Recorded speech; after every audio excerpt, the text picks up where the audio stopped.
Ciao Paolo, ciao Stefano, and hello to you Anthony. Jó estét kívánok Budapest, jó estét kívánok Magyarország! Hölgyeim és uraim, nagy szeretettel köszöntöm a televízió nézőket. Elérkezett ez a pillanat, a 105. Giro d'Italia, a ma esti csapatbemutatóval hivatalosan is elindul. La prima squadra ad essere presentata arriva dalla Francia ed è Cofidis. I direttori sportivi sono Roberto Damiani e Gorka Gerikoitsia.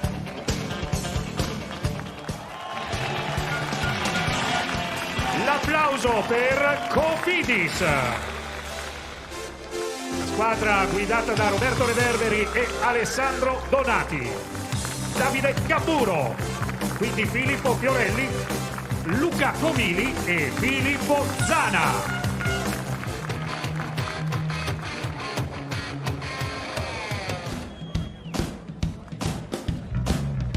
Panama in the breaks before as well.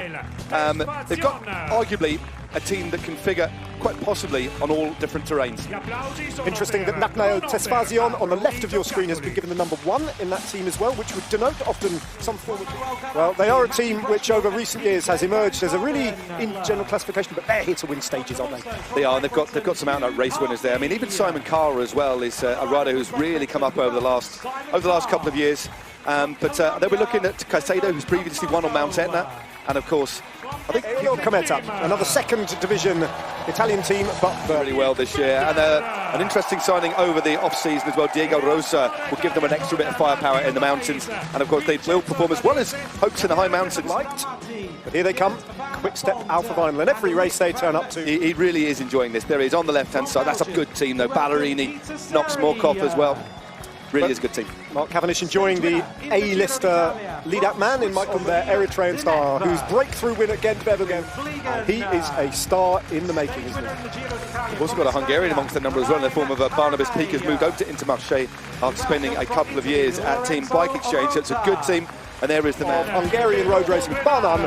Attila Valter is about to be introduced with a fast finish, great durability, but as you say, he can climb as well, can Attila Valter, and time trial, so he's got a bit of everything about him. Ken Drame will be the last rider up, just mounting his bike. Certainly got the experience there. Dalla Francia Michael Sorella, ancora Francia con Liliane Calmejean, la rappresentativa con il dorsale numero 11, vincitore di tappa lo scorso anno al Giro d'Italia dall'Italia. Sports directors of Lotto Soudal getting announced to the crowd, and we understand. He'll be looking to pick up another couple of stage wins at least, won't he? Matt Holmes as well, back to the Giro d'Italia. Second time that he's ridden this race. Got a lot of support, Caleb Ewan. There he is, the man who started the... He is a good team. It's almost pure climbers, isn't it? Aliotti's an excellent climber. Leonard Kemner's a fantastic climber. They really are built for the mountains, this team, and Emmanuel Buchmann as well. Quite how they play the GC card, I think, remains to be seen, and probably will be decided on the road. I think Alejandro Valverde returns to the Giro d'Italia. Mark from Movistar. In this year that is still young, but has a real opportunity here with a dual leadership role with Alejandro Valverde. Yeah, it's a big step up, that, having responsibility alongside Valverde. Last year was Romain Bardet, and he had 3 top 10s, but he was building towards the kind of form and confidence, I think, that we're seeing so far this year, and he comes straight off the back of a general classification victory, only the second, startlingly, is in his entire career at the preparation race for the Giro d'Italia, the mountainous. Well, here comes Trek Segafredo. They'd get very hard to predict from this point in Budapest. It certainly is, and what Ciccone, although Ciccone is undoubted, a talented rider, former stage winner, King of the Mountains, it's just that consistency that we need to see from his. We know that Mollema can produce that, but he's been elevated to the leader status. But I think, again, it's such a tough Giro. I would say pistachio. Pistachio, possibly, yeah. With a hint of mushroom. Yeah. There's the team lineup. Tristebont, the notable support for Jakob Bereczko, in particular, who's the Italian sprinter, and Mathieu van der Poel, of course, the standout name, bar none. Lightly raced, so versatile rider. And then he'll start to put in the veteran category now, because still consider him to be a young rider, but he's been around for the best part of almost a decade and winning as well. And let's not forget, he finished in 3rd place on the podium last year at this race, which he always favours ahead of the... but he's not at this race, and these riders have to step up. And, stage wins to the good as well, so they've got options. It's not. This is about sprint stage wins and opportunistic wins. No real rider there for the GC, I don't think that. No. Alessandro De Marchi, of course, very successful Giro for him, familiar names and a lot of experience. I think it's fair to say that we haven't seen any glimpse of the form. But saying that, when you look at last year, problematic year, came back focused, won a silver medal at the Olympic Games.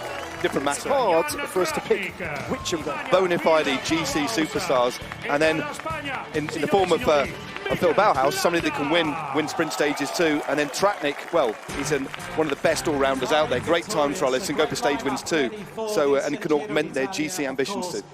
Well, notionally, Pello Bilbao goes into this race as their leader. Michelin's got a huge amount of potential ahead of him in the years to come, and knows what it's like to ride in the Maglia Rosa. And Kobe as well, he's had a great year. Look at that team. As you'd expect, there's a hitter everywhere you look. Diego Ulissi, a man who has won, how many? 8 stages in his career of the Giro d'Italia. Max Richese, one of the best lead-up men in the business. Gaviria, one of the top sprinters. Formolo, best mountain domestique, one of the top riders. Onto the stage, Yes. Astana, Kazakhstan. Miguel Angel Lopez, the camera. He's an iconic rider. He's a talismanic figure. He's got so much experience as well. So hopefully take Miguel Angel Lopez to another level. But Lopez himself is a very interesting character. We know he's had some problematic injuries in a training accident in Colombia, but step up instead. He would be the one that just sits above everybody else and has a very strong team around him. Slightly different flavour, but some youth there, some vast experience, and a debutant in the form of Ben Tullet as well. But Richie Port, Pavel Sivakov. Estoy muy emocionado de volver aquí al Giro. Ha sido una carrera especial para mí. Encontrarme aquí otra vez es especial con un gran equipo. It's very emotional, very good to be here. It means a lot. Race that means a lot to me. Barbara Predrotti is charged with the honour of bringing the trophy onto the stage. Its familiar shape, quite resplendent, and it really is becoming, I think, rapidly one of the great symbols of global sport, whose name will be engraved on that trophy. Was realised for the first time in 1999.